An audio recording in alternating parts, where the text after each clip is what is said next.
अरे बहन जी, घर की बहू में तो साक्षात माँ अन्नपूर्णा का वास होता है। अपने परिवार को अच्छा अच्छा स्वादिष्ट और ताजा भोजन खिलाना तो हर औरत का धर्म होता है। बिल्कुल सही कह रही हो बहन जी, लेकिन आजकल पारिवारिक लड़की ढूंढ पाना उतना ही मुश्किल है जैसे गधे के सर में सींग। अब आप हमें ही ले लीजिए। अर्णव मेरा इंजीनियर है, कम से कम लाखों में सैलरी है उसकी, लेकिन फिर भी अपनी पसंद की लड़की नहीं मिल रही। वो क्या है ना, मेरा अर्णव विदेशी खाना खाने का बड़ा ही शौकीन है। कहता है सिर्फ उसी लड़की से शादी करूंगा जो विदेशी खाना यानी कॉन्टिनेंटल फूड, हाँ कॉन्टिनेंटल फूड बनाना जानती होगी। और आपको तो आजकल की लड़कियों का पता ही है, इंडियन खाना तो उनसे बनता नहीं, तो विदेशी तो क्या ही बनाएंगी। अरे ना ना ना बहन जी, सब लड़कियां एक सी ना होती। मेरी सानवी तो हर तरह का खाना बनाना जानती है, खासकर वो विदेशी कॉन्टिनेंटल फूड। फिर तो जल्दी से उसे बुला दीजिए। उर्मिला अपनी बेटी को बुलाने अंदर जाती है। देखो सानवी, जो भी हो बस इस इंटरव्यू को क्लियर कर ले। बहुत बड़ी पार्टी आई है रिश्ते के लिए, खूब नौकर चाकर और गाड़ियां हैं घर में। तेरी बात पक्की हो गई ना तो तू राज करेगी राज। और सुनना, मैंने तेरी तारीफ में बड़े बड़े कसीदे पढ़ दिए हैं कि तुझे बहुत ही बढ़िया बढ़िया कॉन्टिनेंटल खाना बनाना आता है। माँ, मुझसे आलू पूड़ी रोटी सब्जी ये सब तो ठीक से बनता नहीं। पराठा बनाती हूँ तो पहचानना मुश्किल हो जाता है कि पराठा है या श्रीलंका का मैप। और कॉन्टिनेंटल डिशेस का तो मुझे नाम तक नहीं पता। अरे शुरू शुरू में तू ना वो YouTube देखकर बना लियो, फिर जब उनका मन भर जाएगा कॉन्टिनेंटल खाना खाकर तो खुद ही मना कर देंगे बनाने को। वैसे भी अंग्रेजों का ये बेतुका खाना ज्यादा दिन तक थोड़ी ना खाया जाता है। चल अब अच्छे से टचअप लेकर बाहर आ जा। तैयार होकर सानवी बाहर आ जाती है। फिर बातचीत में अर्णव की मम्मी और अर्णव को सानवी बहुत पसंद आती है। साथ ही जब वो ये पूछते हैं कि उसे कॉन्टिनेंटल खाना बनाना आता है तो इस पर सानवी कहती है, कॉन्टिनेंटल खाना जी, वो बनाना तो मेरे बाएं हाथ का खेल है।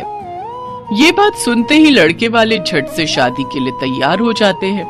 कुछ ही दिनों में दोनों की शादी भी हो जाती है। शादी के बाद देखो सानवी, तुम्हारे हाथ के बने कॉन्टिनेंटल खाने की तारीफ तो हमने बहुत सुन ली।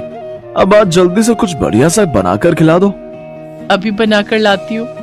रसोई में जाकर वो YouTube खोलती है, फिर सोचती है, नहीं नहीं नहीं नहीं नहीं, अगर मैंने इन्हें कोई फेमस डिश बनाकर खिलाई तो ये लोग समझ जाएंगे कि मुझे कुछ भी बनाने नहीं आता। ऐसा करती हूँ, कुछ भी बना देती हूँ और उसे कोई भी नाम दे दूंगी। सानवी फ्रिज खोलती है, उसे उसमें तोरई दिखाई देती है। वो कच्ची तोरी में मसाले लगाकर ओवन में ग्रिल होने के लिए रख देती है। कुछ देर बाद वो उसे बाहर निकालती है तो देखती है सारी तोरई करारी हो गई होती है। हे भगवान, ये तो कुछ ज्यादा ही करारी हो गई है। हाँ, एक काम करती हूँ, मेयोनीज और टमाटो केचप दोनों को मिक्स करके इसके ऊपर लगा देती हूँ। फिर सानवी पूरे कॉन्फिडेंस के साथ वो परोसती है और खुद किसी बहाने से रसोई में चली जाती है। वो डिश देखकर अर्णव अपनी माँ से कहता है, छी माँ, ये कौन सी सब्जी की डेड बॉडी है, काली पीली सी। छी माँ, मुझे तो देखते ही उल्टी आ रही है। ऐसा ना हो मुझे उल्टी हो जाए। चुप कर तू, पता भी है मैंने कितने कसीदे पढ़े हैं तेरी तारीफों के। तू मॉडर्न है, तुझे विदेशी कॉन्टिनेंटल खाना पसंद है। अब कहीं बहू को पता चलेगा ना तू ऐसा है तो कहेगी किन गवार लोगों से पाला पड़ गया है। अब उसने बनाया है तो कॉन्टिनेंटल डिश ही होगी कोई। तू तो बस बीच बीच में झूठी मूठी तारीफ करता रही हो। ठीक कहती हो माँ, लेकिन सच्ची में माँ, ये बहुत ही वाहियात है खाने में। तभी सानवी वहाँ आ जाती है। वाह वाह बहू, क्या मजेदार कॉन्टिनेंटल खाना बनाया है तूने। इतना मजेदार खाना तो मैंने किसी 5 स्टार होटल में भी नहीं खाया। अरे वाह, माँ जी को मेरे हाथ की ये जली हुई तोरई इतनी पसंद आई। वाह वाह वाह भगवान, तूने बचा लिया। हाँ सानवी, अच्छा बना है। अब तुम कल बनाना इटालियन पास्ता। हाँ हाँ, क्यों नहीं। कम से कम कुछ तो जानी पहचानी चीज खाने को मिलेगी। अगले दिन सानवी इटालियन पास्ता बनाने के लिए किचन में जाती है और YouTube पर रेसिपी देखने लगती है। मुझे तो इनके नाम से भी चक्कर आ रहे हैं। भला मसालों के नाम भी कोई ऐसे रखता है क्या? और ये लिट जूस क्या होता है? सीधे सीधे पत्ता गोभी भी तो बोल सकता है। बस बहुत हुआ, अब तो मैं अपने हिसाब से ही पास्ता बनाऊंगी। और कौन सा ये अंग्रेज आते हैं हमसे सरसों का साग सीखने जो हम इनका पास्ता बनाए। उस दिन भी यही हुआ। सानवी ने पास्ता में व्हाइट सॉस मिलाने की जगह उसमें अरारोट और कॉर्नफ्लोर मिलाया। साथ ही साथ पास्ता में ढेर सारी लाल पिसी हुई मिर्च भी डाल दी। अब देखना, अब ये इनका आखिरी पास्ता होगा।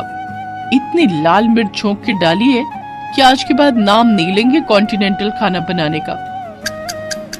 सानवी वो पास्ता लेकर बाहर आती है। वाह वाह वाह, बन गया पास्ता। हाँ हाँ हाँ, लेकिन आज इटालियन नहीं, मैंने आखिरी पास्ता बनाया है। लाला बहू, आखिरी हो या पहला, हमें तो खाने से मतलब है। तू ला झट से प्लेट में निकाल। अर्नब और उसकी माँ पहला चम्मच खाने के बाद ही 2 गिलास पानी पी जाते हैं। पास्ता थोड़ा तीखा लग रहा है ये कहकर वो पास्ता छोड़कर उठ जाते हैं। अब वो हर रोज इसी तरह अजीबोगरीब डिशेस बनाकर कभी वो पनीर स्वाहा बनाती तो कभी साग अनकारा। एक रोज सास अपनी बहू से, बहू तेरी न दिल्ली वाली बुआ सास, उनका बेटा और बेटी भी आ रहे हैं। तू न उनके लिए वो सब कॉन्टिनेंटल खाना बनाना जो तूने हमारे लिए बनाए हैं। वो बुआ न बड़ा ही मजाक उड़ाती थी मेरा कि भाभी तेरी जिंदगी तो दाल चावल रोटी में ही कट जाएगी। हमारे घर तो हर देश का खाना बनता है। आज सबको दिखा दूंगी मेरी बहू कितनी गुनी है। हैं? अब पर माँ जी मैं कह रही थी कुछ सिंपल ही बना लेते हैं। सबको ना ये मिर्च मसाले वाला खाना पसंद नहीं आता। नहीं, तुम वही सब बनाना, उन लोगों को भी पता चले कि हमारी बहू कितनी मॉडर्न है। और हाँ, वो पनीर सुहाहा और आखिरी पास्ता भी जरूर बनाना, बस मिर्च थोड़ी कम रखना। शाम को सब मेहमान आ जाते हैं। दिल्ली वाली बुआ, उनकी बेटी और कनाडा में 7 साल तक शेफ की नौकरी करने वाला उनका बेटा मयंक, वो सब सानवी के लिए गिफ्ट लेकर आते हैं। फिर रात को सब बैठकर साथ में डिनर कर रहे थे। मयंक बेटा, तू तो एक बढ़िया शेफ है, लेकिन मेरी बहू तो तुझसे भी बड़ी शेफ है। उसके हाथ का पनीर सुहाहा और आखिरी पास्ता तू खाएगा ना तो उसका स्वाद तो तू भूलेगा ही नहीं। फिर मयंक एक एक करके वो डिशेस चखने लगा तो उसका दिमाग घूमने लगा और वो गुस्से में कहता है, जी अब बस भी करो, कॉन्टिनेंटल के नाम पर ये क्या खिला रहे हो आप? जली हुई तोरई, राग हो चुके पनीर टिक्के और अरारोट में बना हुआ आखिरी पास्ता, ये भी कोई खाना है? अरे ये कॉन्टिनेंटल तो क्या कोई फूड ही नहीं है। भला कौन से ग्रह के लोग ऐसा बेस्वाद खाना खाते हैं? मैं एक शेफ हूँ और अच्छे से बता सकता हूँ इसमें क्या क्या डला है और ये कैसे बना है। सानवी बहू, ये जो कह रहा है वो सच है। मुझे माफ कर दो मम्मी जी, मुझे लगा था मैं YouTube से सब देख देख कर बना लूंगी, लेकिन सब गड़बड़ हो गया। पर आप दोनों तो उंगलियां चाट चाट कर खाते थे ना? उंगलियां चाट कर नहीं, बल्कि नाक बंद करके और अपनी उंगलियां रोक रोक कर खाते थे, क्योंकि सच तो ये था हमने कभी पहले कॉन्टिनेंटल खाना खाया नहीं था। तो क्या आपने झूठ कहा मुझसे? हाँ बेटा, जैसे शादी करने के लिए तेरी माँ ने झूठ के पहाड़ बनाए ना, वैसे ही मैंने भी बनाए। हाँ, और आप दोनों के इस झूठ में आखिरी पास्ता हम दोनों का बन गया। ये बात सुनकर सभी जोर जोर से हंसने लगते हैं।